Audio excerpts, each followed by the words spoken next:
Hey guys, Josh here and you're watching Chimp Skills. And today I want to talk about growing up, or the cost of growing up.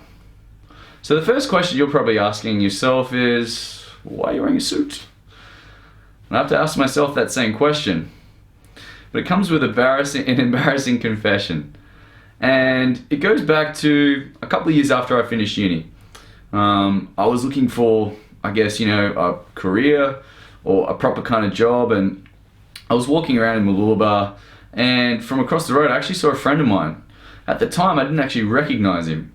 He was wearing a nice suit, and I looked at him and I thought, geez, this guy looks like he's really got his shit together. He looks like a serious guy, and for some reason that had a really lasting impression, seeing this dude in a suit, about the same age as I was at the time, early 20s.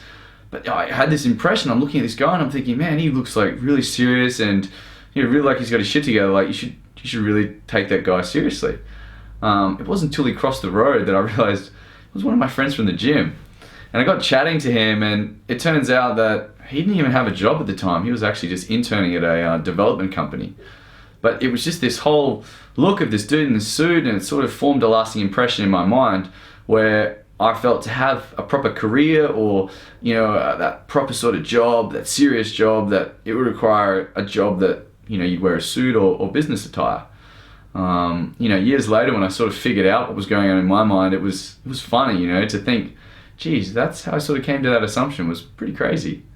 Turns out I don't really like suits that much at all. They're kind of hot, and they can get a bit annoying, and they're not that comfortable. So if you can get away without wearing one, I feel a lot better normally, so make the most of not having to wear one. So today I want to talk about, the pros and cons of growing up. You think back to when you're a kid, and you're living under your parents' rule, and there's a lot of restrictions on life. You're thinking, when I grow up, I'm gonna be able to do whatever I want. You can stay up late, you can watch movies till all hours of the morning, do whatever activities you want. And then as you get older, you get some money, so you get some freedom in regards to like traveling and different activities that you can do, and you get to live on your own, and you can eat what you want, stay up as late as you want, and do whatever you want. But there's another sort of different paradigm that we sort of slip into as an adult, which still has restrictions. They're just not quite as visible as when we were a child. You have those sort of societal pressures of what's expected of you as an adult, and a kind of groove that you have to fit into. You think, well, why do we have to, be so serious? Does that expectation of being an adult, do you have to be as serious, or can you still keep some of the qualities of when you're a kid, when you really had a lot of fun? That's something I sort of think about all the time. Recently I spent, a fair bit of my Christmas holidays and also, early in the year, just different trips with friends and family who had young kids, and inevitably you end up hanging out and sort of getting drawn into their world. One of the things I notice is that, when you're sitting down, like say if you're just building sandcastles with kids, when they're building sandcastles like nothing else is going on. They are completely present in that moment. That's all they care about. If they're kicking a ball, they're just kicking a ball. Like everything else is irrelevant. Then you think as an adult, we have all these societal pressures, on how we should act and what we should do. We've got all these distractions with technology, and we've got all the stresses of, like money, work, mortgages, relationships, all those different things. And, we're constantly striving to be present. Whether you're meditating, you've got your outlet in the gym, or, any kind of activities you do to try and escape and, just get fixated in that particular thing so you can just be present in that moment. Whereas a kid, we're doing it just naturally. So it really made me think, like all these things that we've lost as a kid, we're trying to get back as an adult. And then I guess also you think about, like I mentioned, like that there's a seriousness that's attached to an adult. Like you've got to get your shit together. You've got to make something of yourself. You've got to be able to do, whatever you're supposed to do, but do it in a serious manner, I guess. That's something I really struggle with. You think about, can you keep some of those qualities as a kid, like that fun sort of thing, and still be a silly goose and laugh about it? Like I try all the time to sort of kick against the grain and against that sort of societal norms, but subconsciously, some of that stuff, it really starts to, it really starts to sort of trap you, and you feel like you're caught within a certain group, and it's hard to break out of that. I find that a completely sort of different paradigm that you get locked into.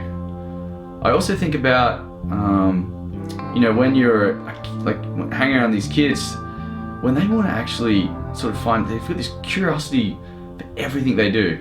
Like if they pick up a shell, say for instance at the beach, they're like, what is this? Where did it come from? How did it get here? And I think to myself, as an adult, when did we stop questioning things? When did we start taking things for granted? Like kids are fascinated by anything like animals, plants, the way we breathe, the way the heart beats, like all these sort of magnificent processes that are going on all the time. But as an adult, we sort of just take it all for granted. And we don't sort of, we stop questioning, we lose that curiosity of, why certain things happen a certain way, or how they do, or, how it works. And, I think about that and I'm like, oh, that's a bit sad, like we've lost the appreciation for some of those things and how great they truly are. So I guess, is there a way that we can, capture some of those things when we're a kid, like, capture being present when we're doing something, still have that curiosity, and keep that as we're going on in an adult? And I ask myself these sort of questions, like, what did I do 5 years ago? What did I do 10 years ago that I enjoyed doing? And why did I stop doing them? And if the reason I stopped doing them was because the way it may be perceived, like, oh, I don't think that's appropriate for someone of your age, or, do you really think you should be doing that at this stage in your life, or something like that. If those were the sort of questions that were coming up of why I stopped doing those particular things, then bugger it, I'm gonna do it, like, if I enjoy doing it, why not? And, screw what other people will think about what you're doing. Just go out and do what you enjoy. I had a recent experience where I got some Lego for my birthday. And, it's not age appropriate, but it's like I was doing the Lego and I was like, I forgot how much fun this was, and just being sucked into this process and, having that presence where you were just doing that activity and nothing else really mattered. So look guys, that's something I've been thinking about for a while. I guess ask yourself that question, what were you doing 5-10 years ago? Are you still doing it? And if you aren't doing it because of the way you feel you may be perceived, then what's stopping you from going back and doing that thing? What's stopping you from going out and being a silly goose and laughing a lot? I look at someone, if they're, being a silly goose and laughing, as opposed to someone's filling a mold and being serious, who's having more fun? I'd say the person who's being a silly goose. If you disagree, that's up to you. Anyway guys, that's my video for today. I hope you enjoyed it. Give it a like, give it a share, or don't. Until next time, peace.